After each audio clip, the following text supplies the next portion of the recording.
কেউ যখন হক হয়, না হক যত শক্তিশালী হোক না কেন, আল্লাহ ওই দুর্বল হকের ভয় ওই না হকের কলিজায় ঢুকায় দেয়। এর চরম বাস্তবতা হচ্ছে আজকের এই যে মোল্লা মুন্সি আমগরে দেখতেছেন। হ্যাঁ, আহারে আল্লামা বাবু নবীর রহমতুল্লাহ আলাই দাঁড়াইতে পারতেন না। শাইখুল ইসলাম আল্লামা আহমদ শফি নওয়ার আল্লাহু মারকাদা বসতে পারতেন না, এতটাই দুর্বল।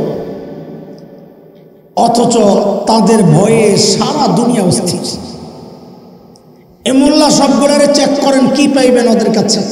এত ভয় যে পান। পকেট চেক করলে পাইবেন একটা মিসওয়াক আর একটা তসবিহ।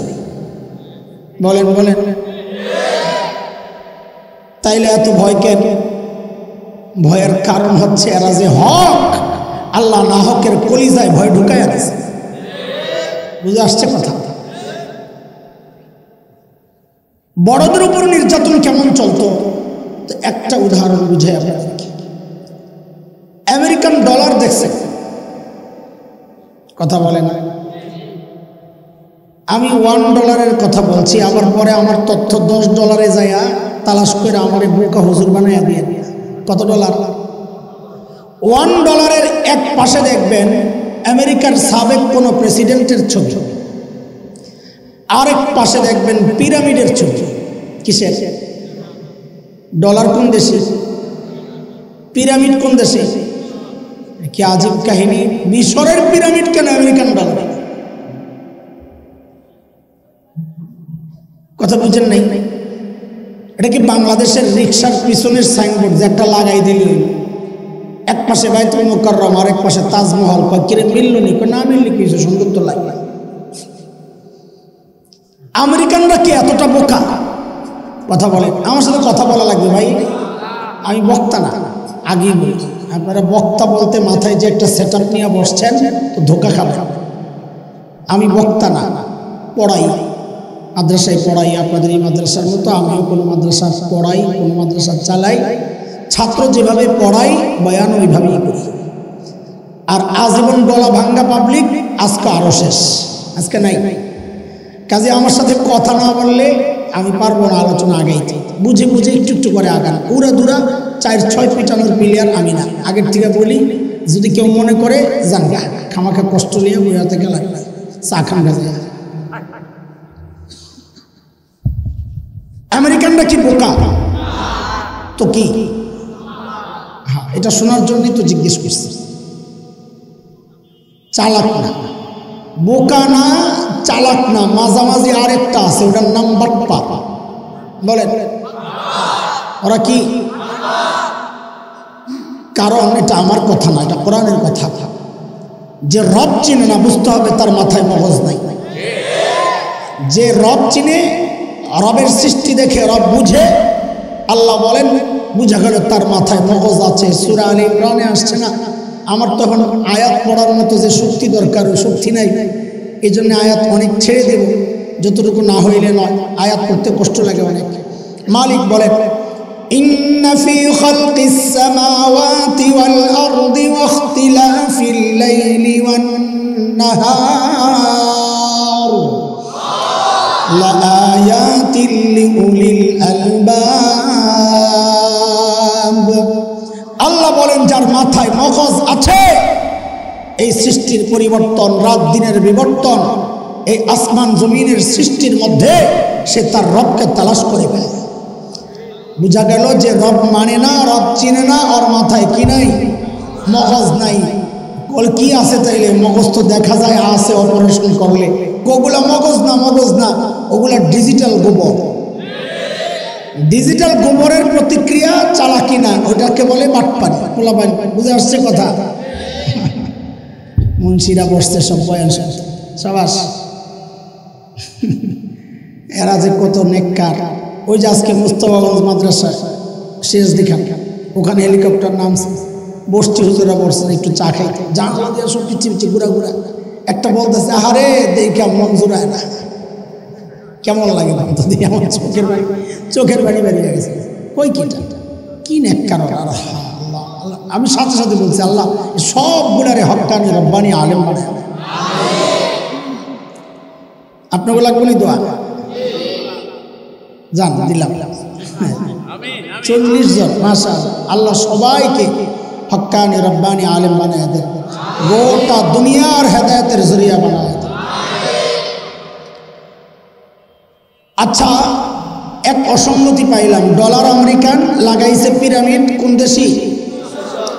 আবার ওই পিরামিডের উপরে দেখবেন এক চোখ। কয় চোখ? মানুষের চোখ কয়টা লাগাইছে? কয়টা?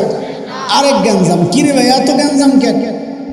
দোস্ত ওরা এত বোকা না যতটা আমরা মনে করতেছি। প্রত্যেকটা টান, প্রত্যেকটা আর্ট, প্রত্যেকটা প্রচ্ছদ, প্রত্যেকটা কালারের মধ্যে এক একটা ইঙ্গিত আছে। এই পিরামিড আর এক চোখের মধ্যে কি ইঙ্গিত? এই যে আজকের কাগজে যে অর্থ ব্যবস্থা, আমাদের যে টাকা কিসের? কাঠের না লোহার? এই কাগজে অর্থ ব্যবস্থা এটা ইহুদিদের সৃষ্টি। আমাদের খেলাফত চলেছে স্বর্ণ রৌপ্য মুদ্রা। ওরা কি বাটপারের বাটপার, আমাদের স্বর্ণ রূপা জমা রাইখা আমাদের হাতে কাগজ ধরায় আছে। বাটপারকে আমি সাদে করি। গোটা দুনিয়ার অর্থ ব্যবস্থা ইহুদিরা নিয়ন্ত্রণ করে, খোদ আমেরিকার। ওদের এই ডলার ইহুদিদের গবেষণা। ইহুদিদের বিশ্বাস হচ্ছে এই পিরামিড ওদের রক্তের স্মৃতিচিহ্ন। কেন? ওই যে ফেরাউনের নির্যাতনের কথা বলছি, মনে আছে না? মনে করেন আমি আরেক দুনিয়ায় ঘুরতেছি, আমি লাইনে আছি। ইহুদিদের বিশ্বাস এই পিরামিড ইহুদিদের রক্তের স্মৃতিচিহ্ন। কেন? নবী মুসা আলাইহিস সালামের সময়ের ফেরাউন যে পিরামিড বানায়, পিরামিডের ইতিহাস ফেরাউনের চেয়ে অনেক হাজার বছর আগে। কিন্তু নবী মুসার সময়ের ফেরাউন যে পিরামিড বানায় 10 তলার উপরে উচ্চতা, এত উপরে এই বিশাল বিশাল পাথর ওরা কিভাবে উঠাইছে? আজকের বিজ্ঞান পর্যন্ত অবাক, খুঁজে পায় না কোন প্রযুক্তি ব্যবহার করে এত বড় পাথর উপরে ওঠে। তো এক একজন যেহেতু কোনো কারণ পায় না, এক একজন এক একটা বলে। কেউ বলে এটা দুষ্ট জিনদেরকে দিয়ে ফেরাউন করাইছে।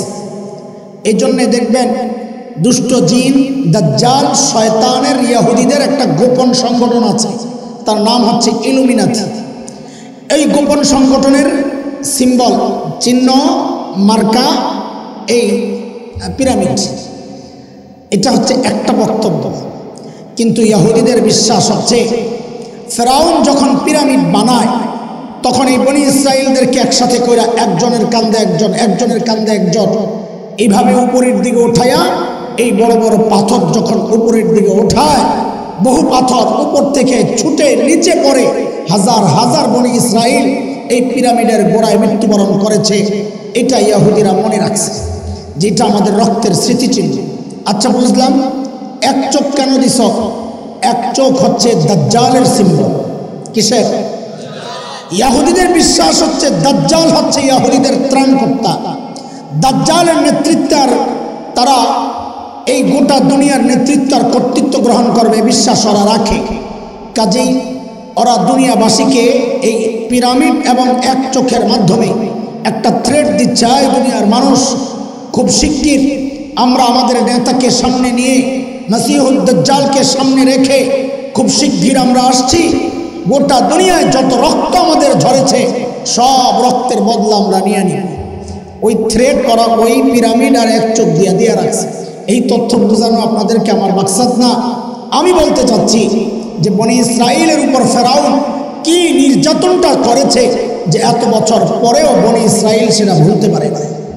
ঠিক ওই সময়ে আল্লাহ তাআলা নবী মুসা আলাইহিস সালামকে দুনিয়ায় পাঠাইছেন বনি ইসরাইলকে রক্ষা করার জন্য। এই পর্যন্ত বুঝছেন কি বুঝেন নাই? এই পর্যন্ত বুঝে আসছে?